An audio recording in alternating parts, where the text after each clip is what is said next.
and good afternoon, everyone. Welcome to another Flycast Partners presentation. My name is Rich Longo, and I'll be your host for today's presentation.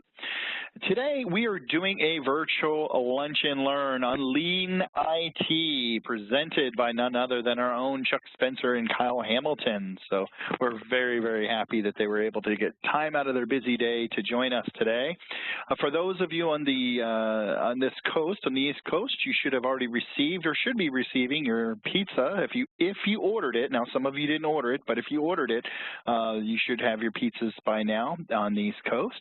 And so I encourage you to let us know if there are any problems. Give it about till 12:15 if you hadn't, and email me, and we'll address any issues or problems, and hopefully there aren't any out there. So to introduce our presenters today, our first one being Chuck. Chuck is our organizational change management practitioner.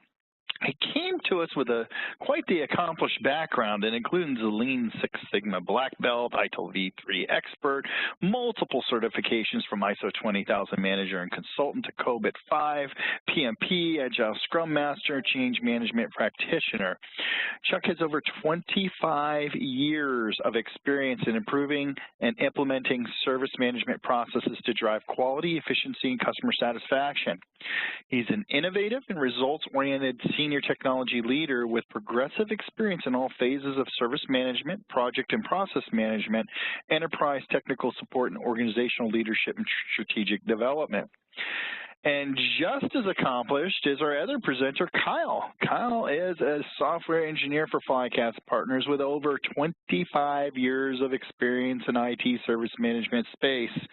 Yes, he has been in the space for a little bit. His career started as a network engineer for Perot Systems, and was quickly hired away by Network Associates as a professional services consultant, where he delivered ITSM solutions around the world for thousands of customers. He has extensive knowledge of CMDB, asset management projects, deals with automation and management solutions such as Client Manager and Discovery, and a couple of other products he's done for Peregrine software, and some ITIL certifications, as well as Microsoft MCSE. He has so many certifications, I can't list them all, so we're very happy to have Kyle on as well. Before we get started, Chuck and Kyle, let me introduce our great organization here, Flycast Partners. Flycast Partners is here to deliver a seriously amazing IT experience, founded and staffed by personnel that have many years of experience in the IT space. You took the best ideas from all those collective experiences and added the best components necessary to grow and become a leading value-added reseller in the North American IT market. We offer best-in-class implementation services and training in ITSM, ITAM, enterprise service management, batch processing, artificial intelligence, capacity optimization, all using ITIL best practice. Our professional services can easily scale up or down to meet the professional needs, IT needs of any customer, regardless of size, complexity, or budgetary restrictions. We offer implementation services both on-site and remote, as well as that training that you need to reinforce your company's long-term IT success. Our ongoing remote administration and support service offerings will enable your organization to focus on those normal day-to-day operations, saving you both precious time and money. I encourage you to reach out to us directly with any questions or inquiries at 844-FLYCAST, that's 844-359-2278, or simply visit our website. Take a look at some of the industry white papers and training that we offer, from ITIL to IT tools, and the variety of different training classes that we offer that may assist you and the folks that you work with. Everything from Agile and Scrum and cloud computing and IT service and architecture. Check out some of our upcoming webinars. Refer them to your coworkers and invite them. We have an entire series coming up in August that I encourage you to check out, based on the the processes, ITIL processes. So definitely want to sign up for those. There's like 5 or 6 of those, I believe, starting on first week of August.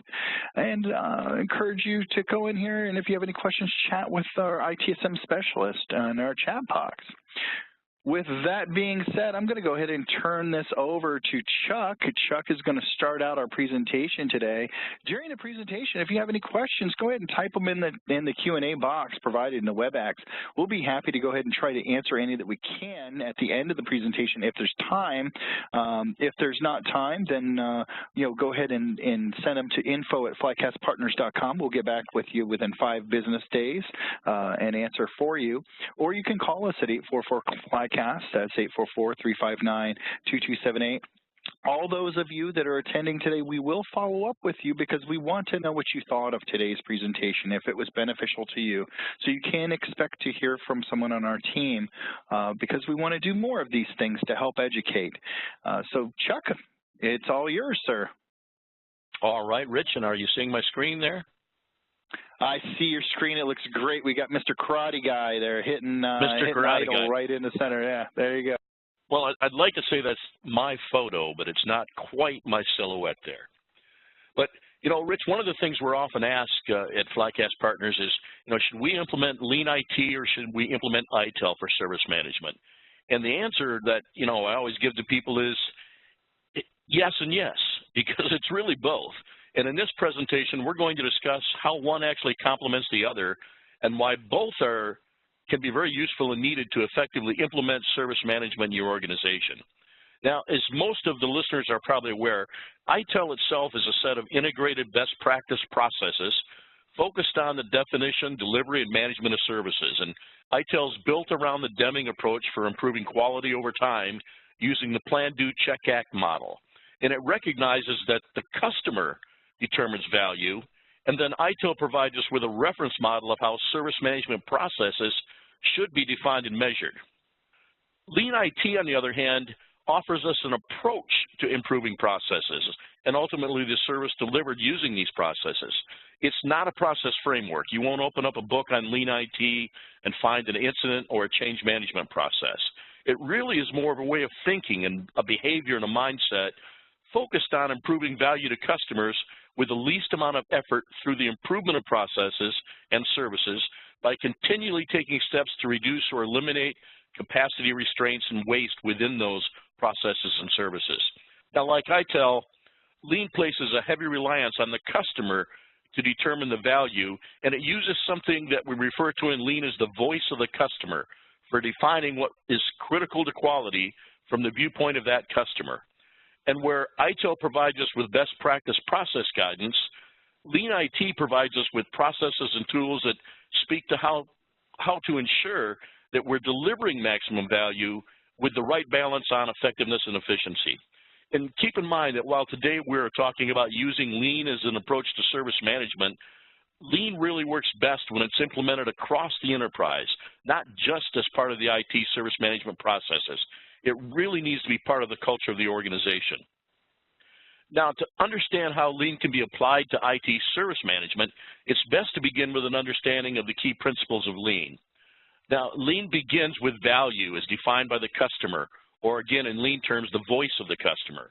And value is an aspect of the service or product being offered and speaks to the way in which that service or product allows the user of that service or product to achieve their desired outcome, to get what they need.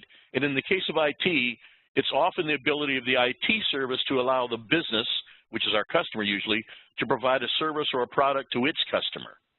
And value is delivered via the value stream. And the value stream is made up of all of the tasks and activities that are required to deliver a service or a product. Now, this includes all of the tasks that you need to plan, define, design, and ultimately deliver that service to the customer.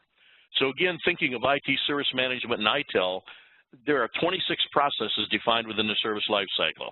And not all of these processes and the steps defined in them may be part of the value stream for the products or services your organization needs to deliver. And this is why it's so important. We always say within ITIL, adopt and adapt. You need to identify the processes, the tasks, the activities that your organization needs as part of its value stream. Now, delivering services or products through the value stream relies on flow. All of the tasks and activities involved in the value stream have to occur in the order that they're planned with minimal interruptions.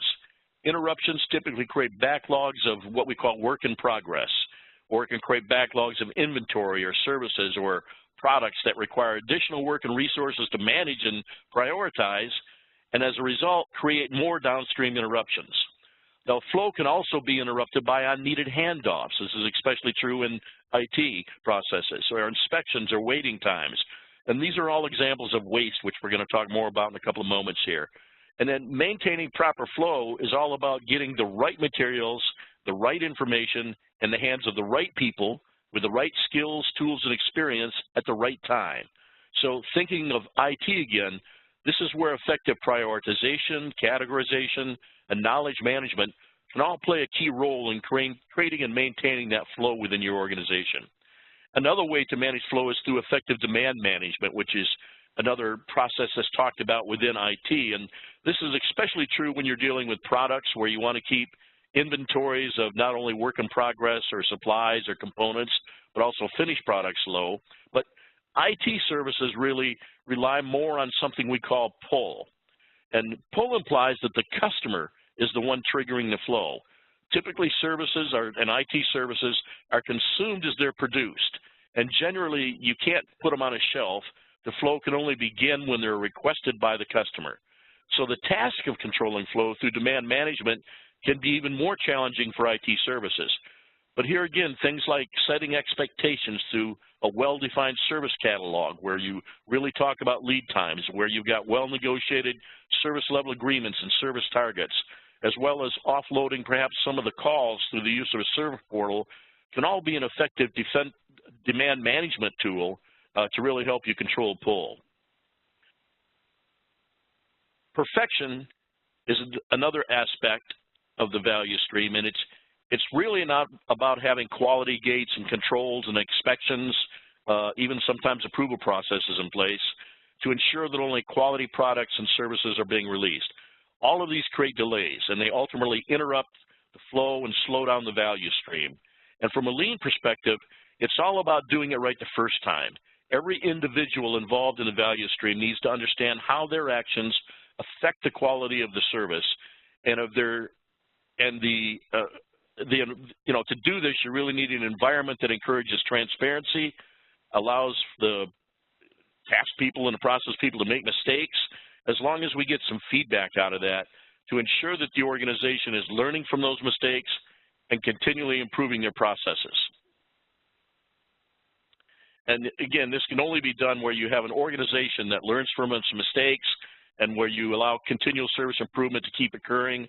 And really you want that value stream over time to become more and more effective in delivering what that customer really needs. Now, when we talk about delivering value, it's important to realize that it's not about adding or delivering value. We always hear people say, well, IT should add value. We really can't add value. What we can do, though, is make sure that we're enabling the business, our customer, to realize value for their customers.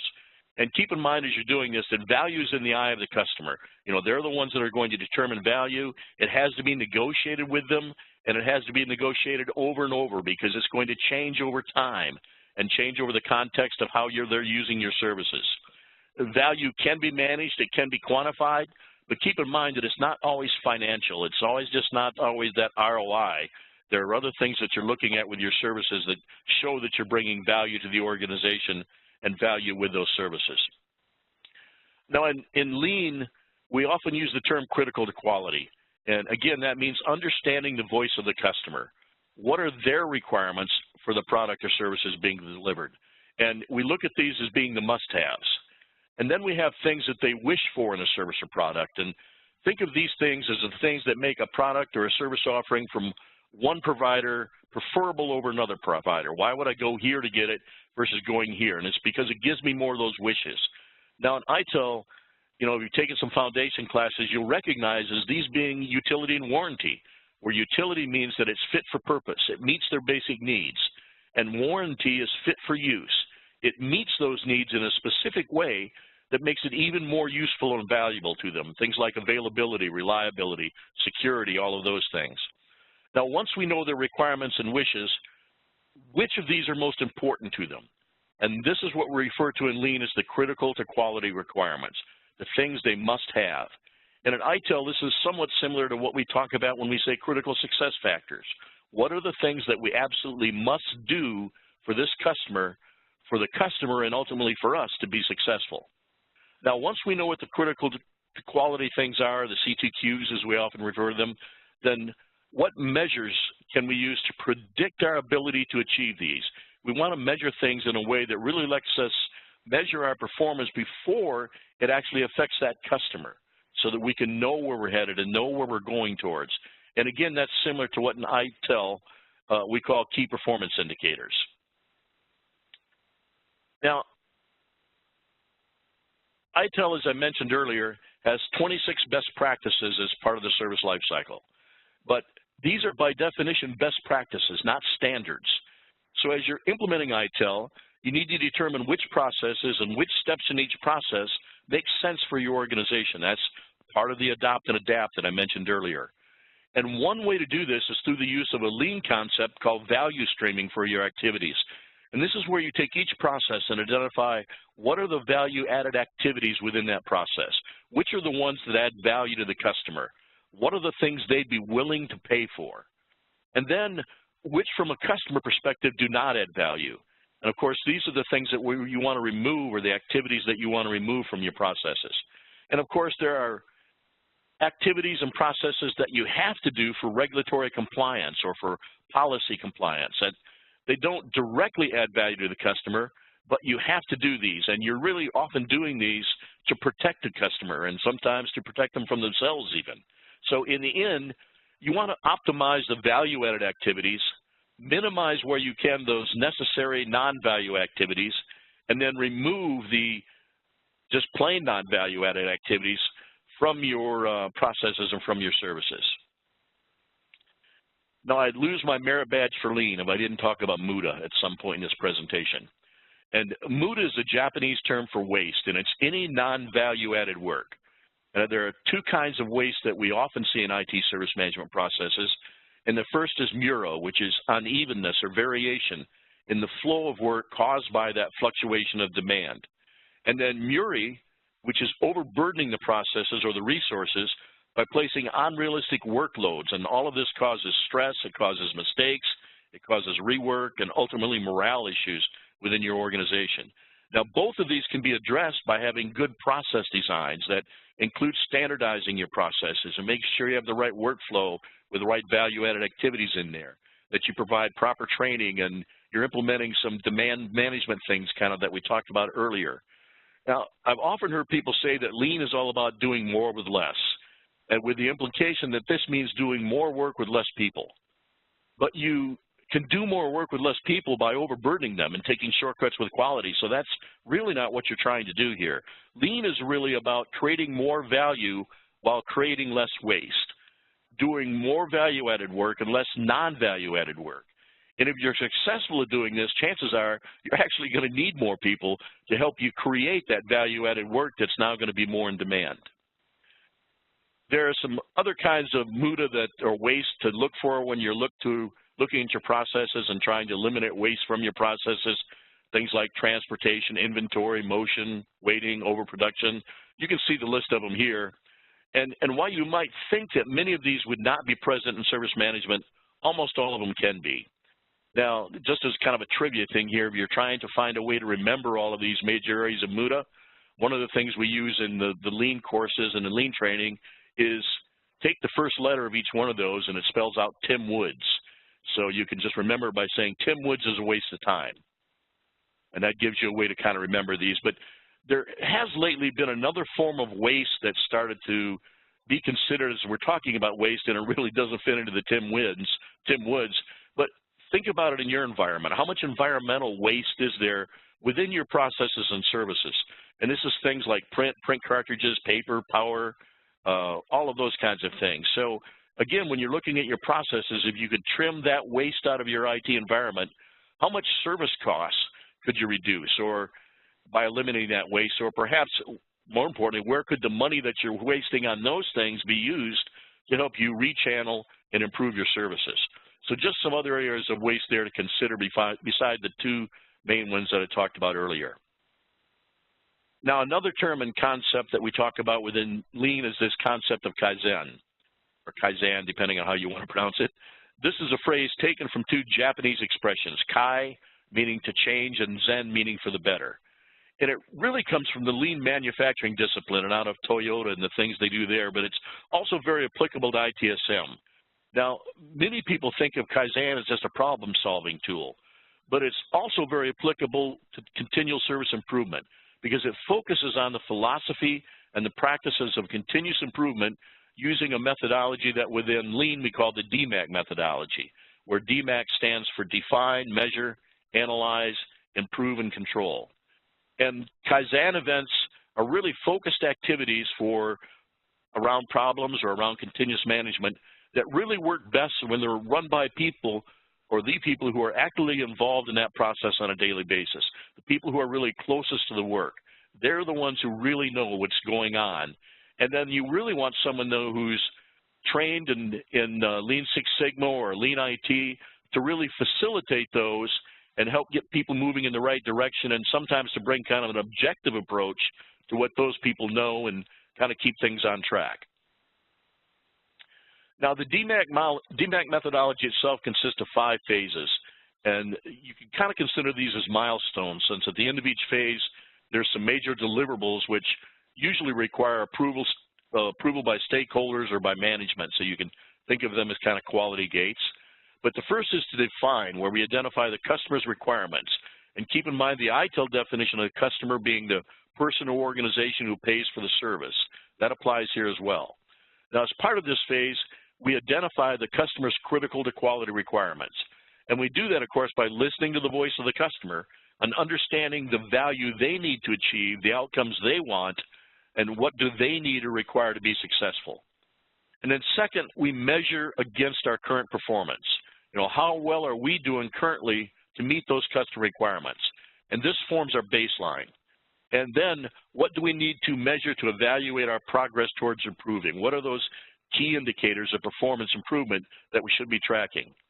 And then third, we want to analyze the data that we've collected, all these measurements, because all of this should be measurement-based, to really identify the root cause of our performance shortfalls. And it's important here to remember that, again, all of the data, all of the decisions that we make should really be data-driven. And the closer you can get to the source of that data, really the better. In Lean IT, we often talk about direct observation of the work being performed. Go out and actually sit with the people that are doing it and watch them and understand the cause and effect relationships that are going on. What happens when you do this and what does that cause? And as part of that, start to identify all of the non-value added steps that you'll see in their processes or their work activities. And then fourth is where we improve. And here we want to identify and implement improvement solutions really targeted at correcting or eliminating the root cause of performance shortfalls that we identified earlier, and of course, eliminating any of that Muda. And then lastly, we want to control, and this is where we want to monitor the new process, the new service, or the new product that we put in place to make sure that the changes that we made really continue after the improvement effort's completed, and that they really become part of the culture and the standardized way of doing things across the organization. Now, by now, those of you that are probably more familiar with ITIL are hopefully seeing some real synergy here between DMAC and the continual service improvement approach. So let's take just a quick look at that, or how that really works together. When we talk about define, in this phase, we're validating that business vision. What are the goals and objectives? What is it that's important to them? And again, we want to make sure that we're looking at our customers' requirements, in this case, the business usually, and what's important to them and what do they need to get done. So that, you know, that part of it really matches up well. In the define phase, we're validating against that business vision, goals, and objectives, and allow us to make sure that we've identified their customer requirements, again, as in many cases, the business is now. So where are we doing against those requirements? How well are we doing for the business? In the measure phase, it's where are we now? I think I got ahead a little myself here on my clicks, but in the measure phase, it's determining where are we now. You know, we want to be establishing a baseline measurement of our current performance and to help us really set our targets for the critical success factors, the key performance indicators, all of that. And then an analysis, this is where we're looking at where do we want to be, you know, what causes us to not meet those customer requirements, and what do we need to fix? What corrections do we need to make? And then set some realistic targets for really achieving those. And then once we've done all that, we're really ready to look at how do we get there? How do we begin to improve? How do we identify, design, and implement the solutions? And then finally, of course, we want to get to the point where we're having those in place and we're just looking to see now, did we get there? Did we really meet the objective that we had in place? Are we starting to get that ROI that we said we were going to get, or that VOI, value on improvement, that we said we're going to get? So again, this is a case where ITIL tells us what we need to do, and Lean IT takes it a step further by offering us some tools and some techniques on how to do this that are part of that DMAC process. So let's take a look for a moment at some of those tools.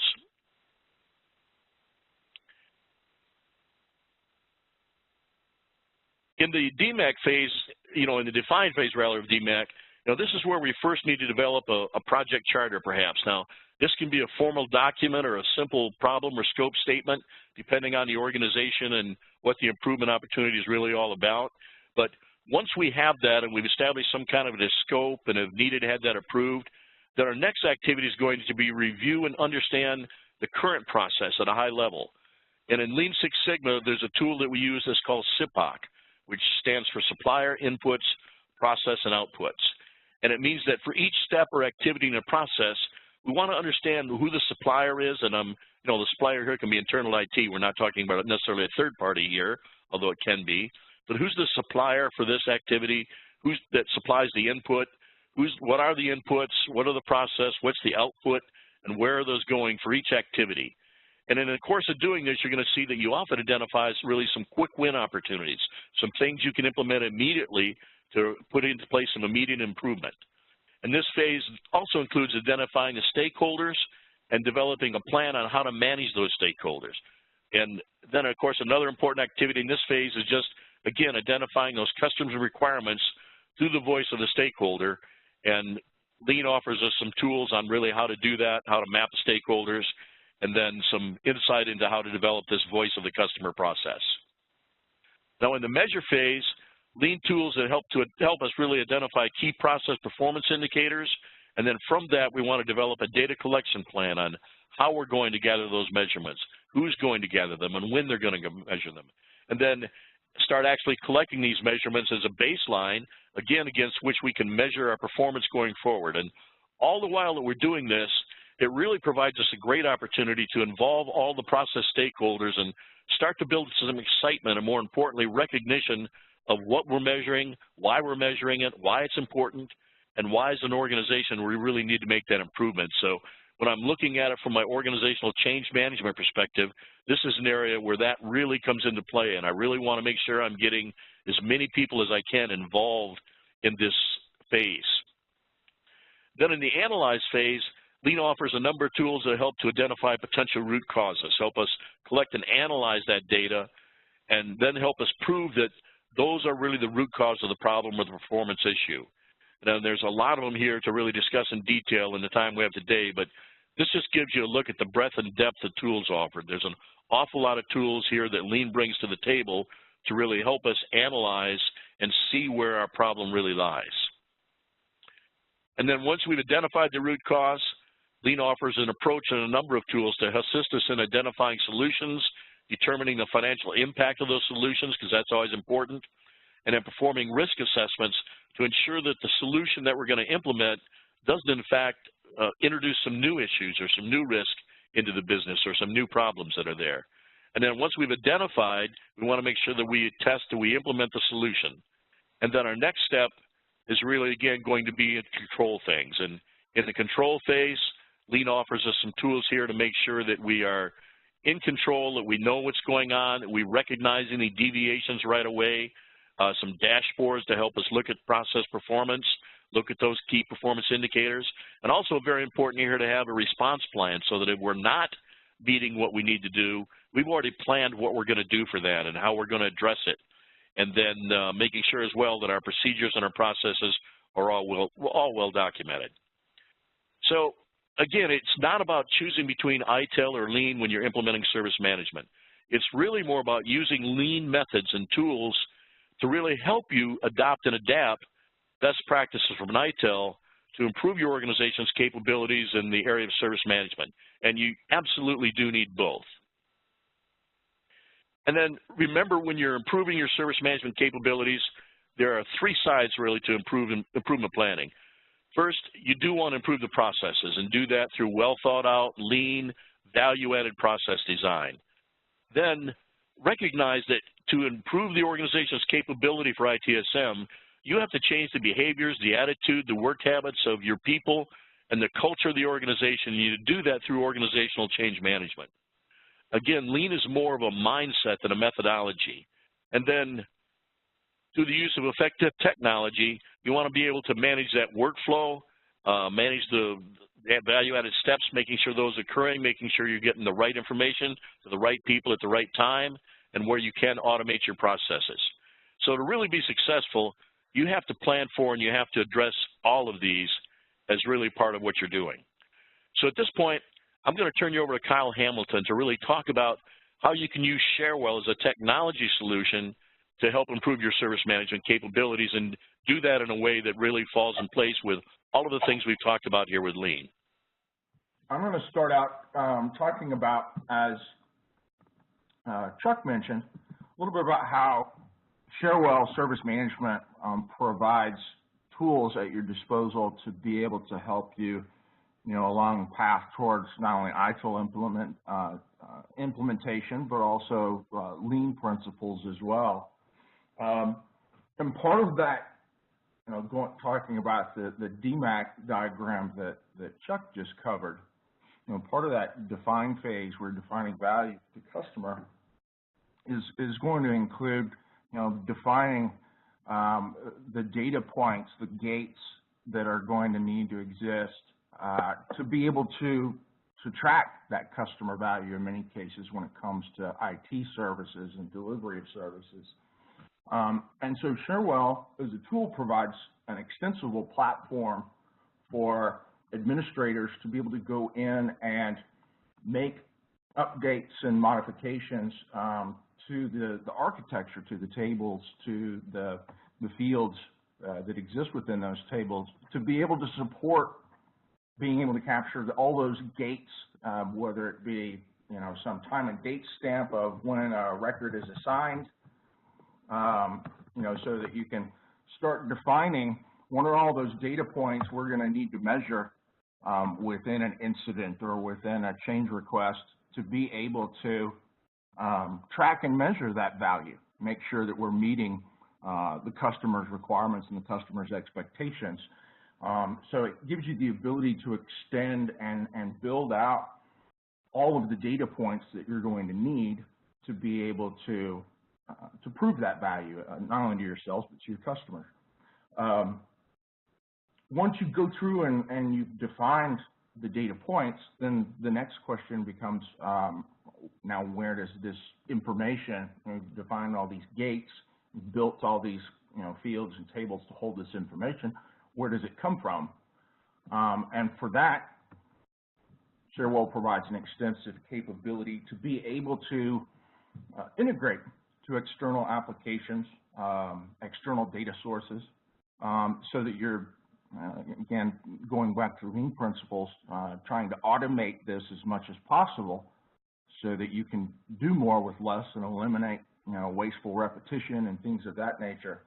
So one way in which you can do that is to be able to use web services. So Cherwell provides API capability and will allow you to build out web service connections to external applications and be able to create and query and update and insert data in external applications, as well as allow those applications to communicate back to Cherwell so that you can populate that information wherever it exists within the organization and not have to add additional effort into the process to be able to track all of those measurements and those gates that you build out.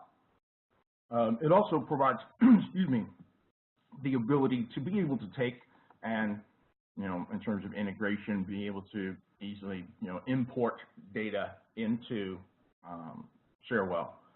So to be able to, take external data even in a batch mode and be able to consume data from external systems, and we'll talk about how you can automate this in a few moments, but giving you the capability to take Cherwell and be able to integrate it and tie it in with, Active Directory and HR databases and other systems to be able to leverage that information and to be able to use that to feed those data points so that you can measure and track your progress. Now, you've built all the, defined your database, you've created your integrations, and you're populating that data from external sources. Now you need to be able to, move on to measure and analyze and control.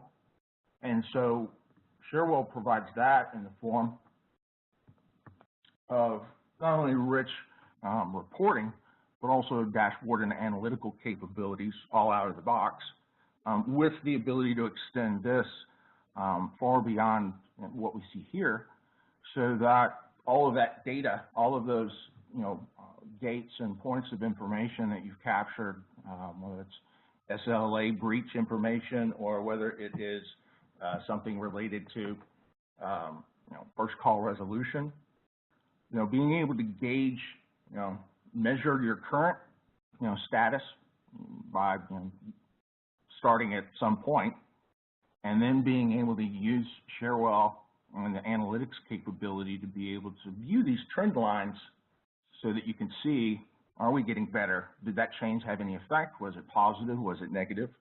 So that you can use this for the analysis and the control piece as well, to be able to not only use this data that it provides to be able to make those decisions as to what changes to make, but then to be able to measure the output of the results of those changes, and then track your future progress as you continue on that continual improvement cycle. So it gives you the ability not only through the dashboards I mentioned, but also through a rich set of reports out of the box with the ability to customize those as well, so that you can easily gauge and track the performance inside of Cherwell. Now, for the bulk of what you do in your process, whether it's incident management or change management or anything else, a lot of what you'll look to do will be to automate, common or repetitive tasks. Going, back to Lean, taking those things that require 3, 4, 5 mouse clicks for somebody to perform, and instead build, what we call a quick action inside of Cherwell, so that you can take those 3, 4, 5 mouse clicks and create it as a simple macro that could be played back, on command, so that users can, have these processes that they build, and you can go in and we'll say, I build a new one-step process, and we'll call it demo. And I'll do something real quick and simple just to give you an idea of the power. We'll say, for example, I want to show a quick pop-up on my screen. And we'll say, wow, this is cool. All right, something real basic. And then in the follow-up, maybe I'll send a quick email to a user. So this could be, anything, and I'll pick a particular user here. Any kind of, repetitive process, whether it be assigning tickets or sending email notifications to staff or users, or just a process within a form that takes several clicks for a user to complete. And you can build those out so that I can go through and execute that quick action, and you'll see it pops off my little pop-up window, and hopefully, like here in my mailbox, I get that little email that I sent out with nothing in it. But that way, I hope, it gives you an idea, even with something as kind of benign and as simple as that was, how you can take a tool like Cherwell and go in and build out, that kind of capability in the system so that you can take those repetitive actions that recur all the time, and I can take those and tie those to a task pane over here on the sidebar that they can access quickly and easily. I may put those actions within a form or a ticket that they can access through, a button perhaps, so that, wherever they are in the tool, I can make those actions available to them so that, wherever they are, and you see some of these here, they can execute those and save themselves those repetitive tasks. And if you take that process that I just built and then look at all of the ways that you could take it and extend it, let's take this guy here. With this list you see, I just sent an email and a pop-up, but that could have been everything from a web service call, going back to being able to create those web services inside of the admin console. Once I'm connected, now I can go in and make that web service call a part of my process. So if I need to take information out of Cherwell and pass it or share it with another application, very easy to do. So this allows you a great tool to be able to easily drag and drop an automation process together for something very small to something very complex, and provides you a lot of flexibility to be able to take some very advanced actions in manipulating and working with this data. And last but not least, and Chuck mentioned this at several points in his presentation as well, is using and extending things like self-service capability to help control flow, as well as applying lean principles, doing more with less. That could be using more of the tools that are at your disposal.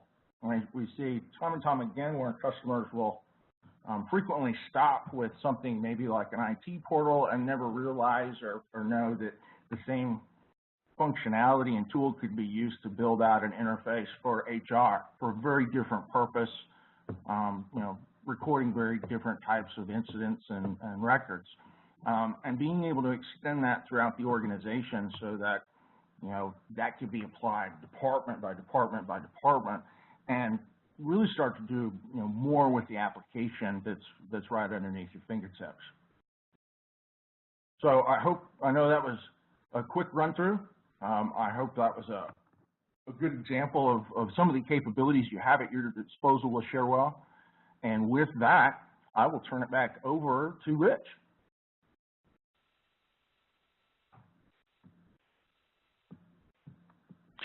Thank you very much, Kyle. Had a little problem getting the unmute button there. Thank you. Now, I did have one person here that did not get their pizza. Go ahead and email me. We'll get that fixed for you. It was a gluten-free pie. We did order several of those today for various folks. So I don't know why that happened, but I am more than happy to get that fixed for you. I want to thank everyone for taking time out of their busy day to join us for today's presentation. And if you have any questions, go ahead and send them over to us in an email or call us at 844-FLYCAST. That's 844-359-2278. We'll be reaching out to you to see what you thought of our presentation. We'd like to do more around these ITIL around the Lean IT topic. For those of you that are interested in the ITIL Foundations class, we do have one coming up on March 5th. Go to our website and sign up, and Chuck is actually teaching that class live, so you can actually get to hear more of Chuck. So we encourage you to do that. So with that being said, I don't see any questions in our Q&A section, so please, once again, email us, info@flycastpartners.com, or call us. We'll get an answer to you within 5 business days. And I'm going to thank everyone for taking time of their busy day, and enjoy the rest of your week, folks. Until next time.